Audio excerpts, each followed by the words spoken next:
Olá, minha querida Primeira Igreja Batista em Éden, meus irmãos, minhas irmãs, meus queridos amigos, amigas, você que está me ouvindo, me acompanhando, a minha oração é que Deus nos abençoe a todos.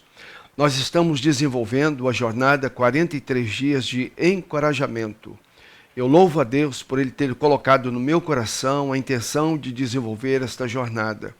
E também louvo a Deus pela minha querida Primeira Igreja Batista em Éden, por estar junto comigo em todos esses momentos, em todas essas iniciativas. A igreja entende que isso está sendo aquilo que Deus tem colocado no meu coração. E nesta jornada, pela graça de Deus, eu estou contando também com uma equipe que vai me ajudar, está me ajudando a preparar devocionais. No início eu planejei desenvolver toda a jornada, como sempre faço, e eu toco o barco meio sozinho, mas eu lembrei de algumas pessoas que poderiam me ajudar e com certeza tinham todas as condições, e essas pessoas vão me ajudar e estão me ajudando.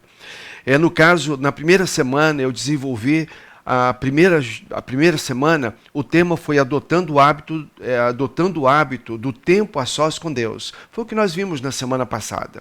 Nesta semana estamos realizando algo que seja radical. Alguma coisa que você sempre achou que você não conseguiria, mas agora você entende que Deus quer e que é a vontade de Deus e você vai realizar.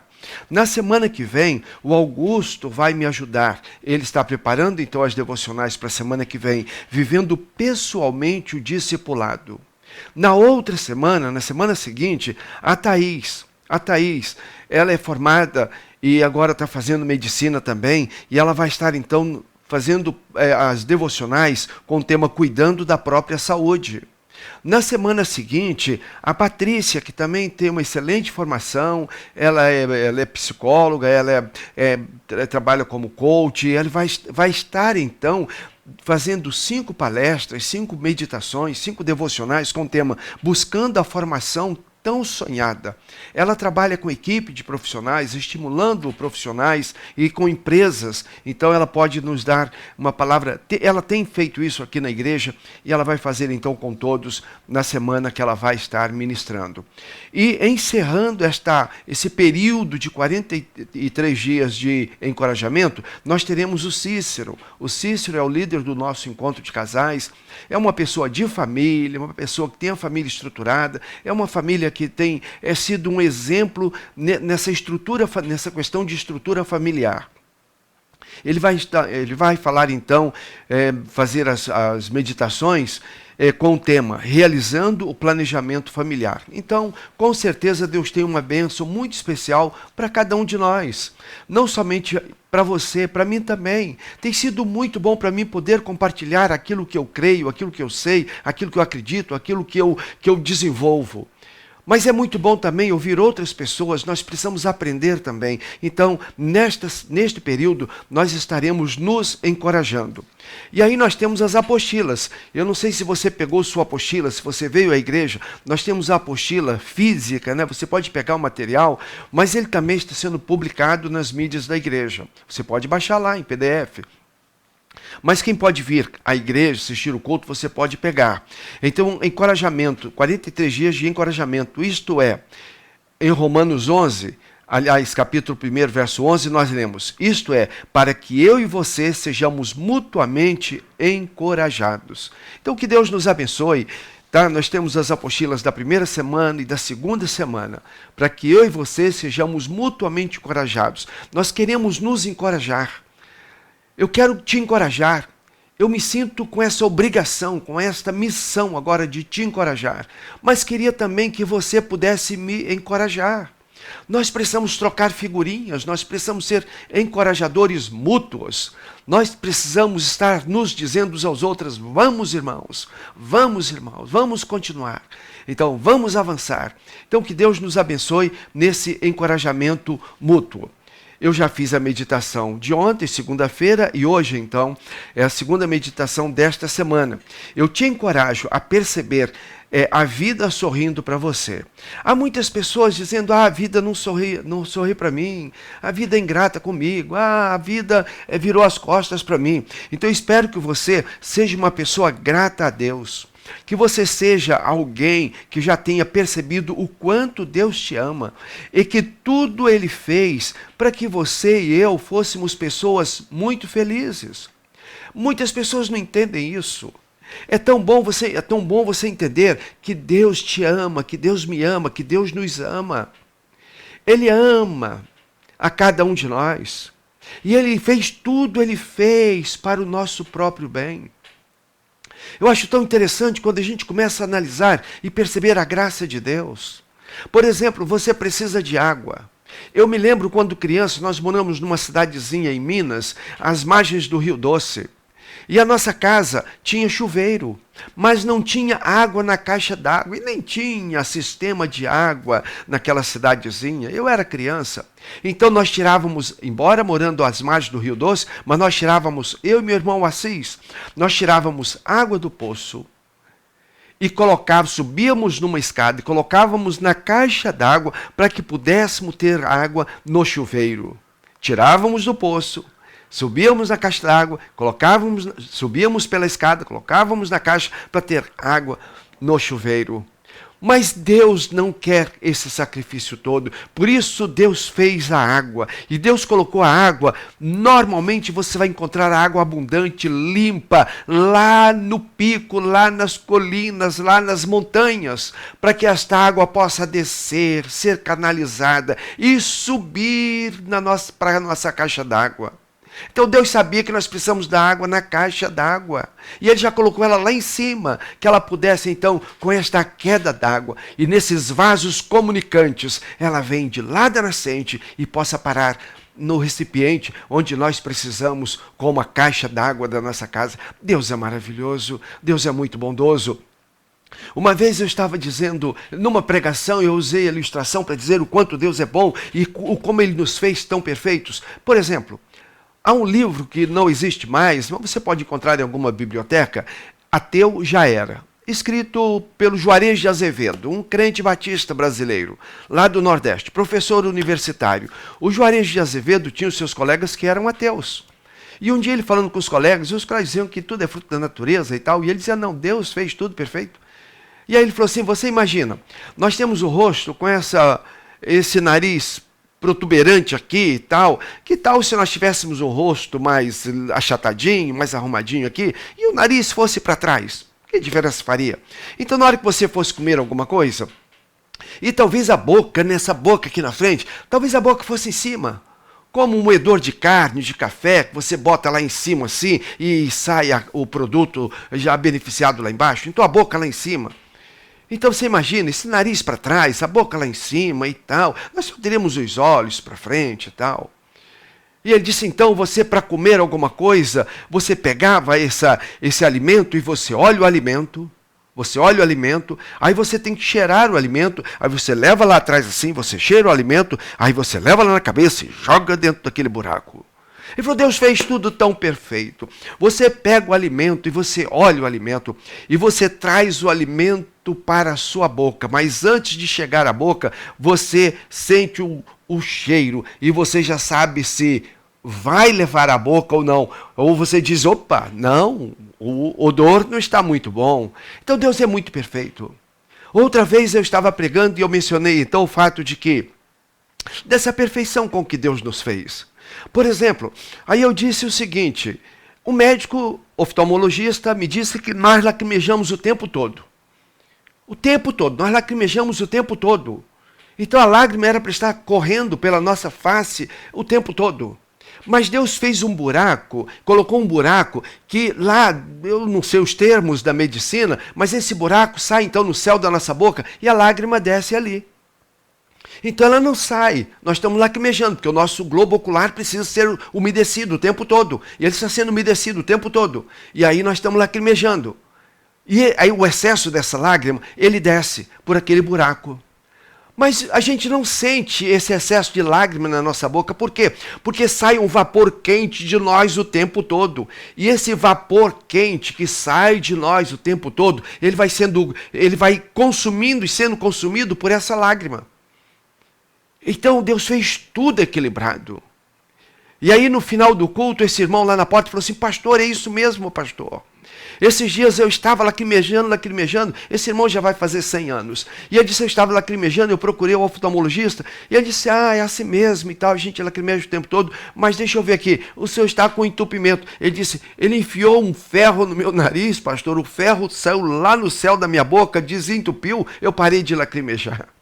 Deus fez tudo perfeito, meu irmão. Porque Ele nos ama, porque Ele te ama, essa perfeição. O equilíbrio entre a medida exata entre oxigênio e o hidrogênio, para que tivéssemos o ar, na medida que possamos respirá-lo. E quando essa medida ela está em desacordo, ela está desequilibrada, acontece o que acontece em Manaus. Acontece o que acontece em Manaus. As pessoas às vezes começam a inspirar quase água, porque está desequilibrado. Mas Deus fez esse equilíbrio. Por exemplo, a água do mar. Você tem lugares que existem geleiras, banquisas e tal. E você chega ali naquela banquisa, você faz um buraco, você joga o anzol e o peixe está lá embaixo. Porque a água está de ponta a ponta numa mesma temperatura em que os peixes podem sobreviver. Deus fez tudo tão perfeitamente porque Ele te ama, porque Ele me ama. E então há um princípio que muitas das vezes é discutido nas universidades, o princípio antrópico. O princípio antrópico tem a ver com antropos, antropologia. Antropologia estuda o ser humano, o homem. Então, antropos, o princípio antrópico. Atrás estudando esse princípio antrópico, os estudiosos e os estudantes começam a perceber que há alguém por trás do ser humano, executando todas as coisas para que o ser humano seja feliz. Esse princípio antrópico nos diz que há um Deus coordenando tudo, regendo esse universo, para que nós possamos ser felizes. Então eu queria muito te encorajar a perceber que a vida está sorrindo para você. E por isso, Deus tem a vontade dele para você. Deus tem um projeto de vida para você. Deus tem um plano abençoado e abençoador para você. E esse plano de Deus sempre você vai entendê-lo quando você percebe qual é a vontade de Deus para a sua vida. Mas há algumas coisas que são muito ruins, muito dolorosas. E você diz, está doendo, eu estou sofrendo, eu não estou gostando. É que a vontade de Deus, às vezes, nessa vontade de Deus, Ele precisa permitir que aconteçam algumas situações que se tornam a vontade circunstancial de Deus. Não era aquilo que Ele queria para você, mas Ele permite porque há circunstâncias ao teu redor que acontecem. Por exemplo, quando Jesus veio ao mundo, Deus queria e enviou Jesus para que Ele fosse o Salvador do mundo. E Jesus veio aqui para salvar a mim e a você. E quando Jesus veio aqui, Ele foi levado para aquela cruz, Ele morreu naquela cruz de uma forma truculenta, de uma forma malvada, de uma forma horrível. E você não vai querer me dizer que eu esteja te dizendo que a vontade de Deus era que Jesus morresse naquela cruz. Não era. A vontade de Deus era te salvar, era me salvar, era ser o meu Salvador, o teu Salvador. Mas para que isso acontecesse, uma circunstância precisava acontecer. Jesus precisava morrer no meu lugar e no seu lugar. A morte de Jesus na cruz foi a vontade circunstancial da vontade de Deus. Não tinha outro jeito. Ou Ele morria na cruz para nos salvar, ou nós estaríamos perdidos. Mas a vontade de Deus era que Jesus se tornasse o meu, o teu, o nosso Redentor. Mas uma coisa eu quero te dizer. Você pode estar passando por momentos difíceis. E as coisas podem não estar sendo muito fáceis para você. Mas eu queria que você entendesse uma coisa. Quer queiram, quer não queiram, no final das contas, a vontade de Deus prevalecerá. Quer você queira, quer você não queira, quer você acredite, quer você não acredite, no final das contas, a vontade de Deus será feita. A vontade de Deus sempre será feita. E então, eu quero ler com você a palavra de Deus em Jó 42, verso 2, diz assim: sei que podes fazer todas as coisas. Nenhum dos teus planos pode ser frustrados. Os planos de Deus, a vontade de Deus, os desígnios de Deus, os projetos de Deus não se frustrarão. Ele vai cumprir cada um deles. Então creia nisso. E então olhe para a vida e diga, eu louvo a Deus porque a vida está sorrindo para mim. Entenda isso, a vida está sorrindo para você. Também quero ler Romanos 12, verso 2, que diz, não se amoldem ao padrão deste mundo, mas transformem-se pela renovação da sua mente. É aqui na mente, é a mente que precisa ser mudada. Mude a maneira de pensar, a maneira de ver Deus, a maneira de entender a palavra de Deus. Não se amoldem ao padrão deste mundo, mas transformem-se pela renovação da sua mente, para que sejam capazes de experimentar e comprovar a boa, agradável e perfeita vontade de Deus. Romanos capítulo 12, verso 2. Então pode ser que você ache que a vida, continue achando que a vida não sorri para você. Você esteja pensando que a vida te escolheu. A vida te escolheu entre quase 8 bilhões de pessoas. Tanta gente. Mas a vida olhou para você e disse, vou bagunçar você. Vou arrebentar tua cara. Vou puxar teu tapete. Vou te jogar com a cara na lona. Vou arrebentar com a sua vida. Talvez você esteja achando isso. Talvez você esteja pensando assim, que a vida te escolheu para aprontar todas com você. Mas eu quero te contar uma história. Eu conheço uma mulher de fibra. Uma mulher de fibra. Uma mulher que aparentemente a vida não sorria para ela. Aquela mulher era casada, tinha seu esposo, eles eram membros de uma mesma igreja, serviam na igreja como diáconos. Mas aquele esposo não ajudava muito aquela esposa, ele não conseguia ajudar a esposa a suprir as necessidades totais da família. Aquela mulher, então, ela trabalhava como serviços gerais. Não vou ser mais detalhado. E aí, porque é uma história que eu conheço, e eu não quero muito que você que me conhece chegue muito perto da história, muito perto da pessoa que eu estou contando. E aí ela trabalhava em serviços gerais, para ajudar a suprir as necessidades da família. E ela decidiu já tendo vários filhos adolescentes, grandinhos, muitos filhos, eu não me lembro, talvez uns 5 ou 6 filhos, muitos filhos. E ela decidiu estudar. E ela foi fazer o curso na época de normalista, o normal. E ela fez o curso. E terminado, ela fez o concurso. E ela passou. E ela foi ser professora. E naquele curso eu achava interessante. Era uma escola pública. E ela usava aquele uniforme, aquela saia azul e aquela blusa branca, aquela gravatinha azul. E ela já uma senhora, com os cabelos já grisalhos.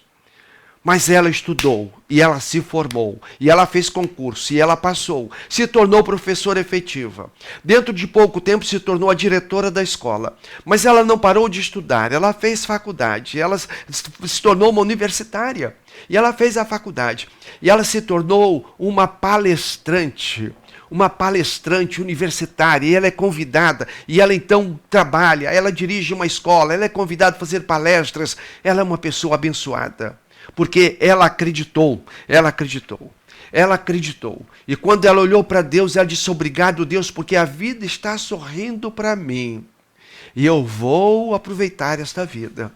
E eu vou fazer aquilo que o Senhor tem colocado no meu coração. E ela então começou a estudar. Ela buscou a formação e ela se tornou uma pessoa abençoadora. E uma pessoa que serve de referência. E nesse caso está sendo referência. Sinceramente, eu não sei o que Deus tem colocado no seu coração para você fazer. E você está deixando o tempo passar, e você está dizendo, a vida não sorri para mim e tal. Aí você está com os braços cruzados, não estuda, não se prepara, não procura encontrar uma nova profissão, se formar numa nova profissão, não bate na porta das empresas, não procura emprego. Então, como é que vai ser? Então você vai continuar prostrado. Faça como essa senhora, essa irmã querida que fez. Ela se levantou e ela então deu a volta por cima. Então não perca mais tempo, decida colocar em prática o que você sabe que tem que fazer. Você sabe, constantemente, você vai lá na sua mente e você sente Deus falando, Deus dizendo, Deus apontando uma direção para você. Deus mostrando que há uma porta aberta para você. Deus mostrando que a vida está sorrindo para você.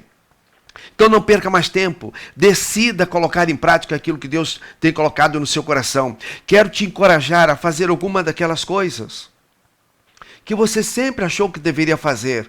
Levante-se agora e diz: eu vou fazer isso, eu sinto que é da vontade de Deus e eu vou fazer isso. Então, diante de Deus, é meu dever te encorajar.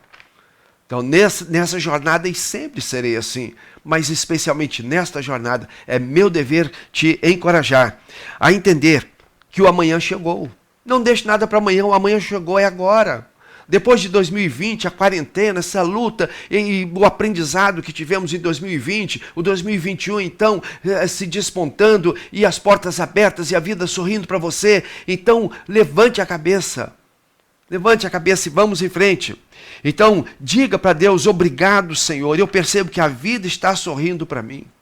Deus, eu percebo que a vida está sorrindo para mim. Eu percebo que o Senhor tem me dado tantas oportunidades e eu tenho perdido. Então, dê graças a Deus. Diga: obrigado, Senhor, eu percebo que a vida está sorrindo para mim. E aquilo que eu sempre achei que era radical demais para eu fazer, era difícil demais para eu fazer, mas agora eu sei que é tua vontade e eu vou fazer isso. Agora eu creio que posso realizar e eu vou colocar em prática aquilo que agora eu entendo ser a vontade do Senhor para mim. Então eu te encorajo, eu termino te encorajando a agir percebendo que a vida está sorrindo para você. Percebe que Deus te ama, que Deus fez tantas coisas boas, tudo perfeitamente organizados para o seu benefício, para o meu benefício. Como Deus tem sido bom. E Ele continuará bom para cada um de nós até o final da nossa existência. Então eu termino te encorajando a ser grato a Deus, a respirar fundo, a estufar o peito e dizer: a partir de agora viverei cada minuto da minha vida cheio de alegria, gratidão, confiança, destemor e esperança, e vou viver a vontade de Deus para a minha vida, porque eu percebi que a vida está sorrindo para mim. Que Deus te abençoe. Eu quero orar. Pai, obrigado por este lindo momento, por esse gracioso momento. Obrigado porque o Senhor nos ama. Pai, obrigado por esse princípio antrópico, porque a gente pode entender que o Senhor está por trás de todas as coisas, agindo para o nosso bem, para o nosso benefício. Pai, abençoe as pessoas que estão me acompanhando, fale aos seus corações, abençoe suas vidas, abençoe suas famílias, em nome de Jesus. Amém e amém. Deus te abençoe. E eu te aguardo então para continuarmos esse tema amanhã. Tá? Esse tema, então, te encorajo a perceber que a vida está sorrindo para você. Até amanhã.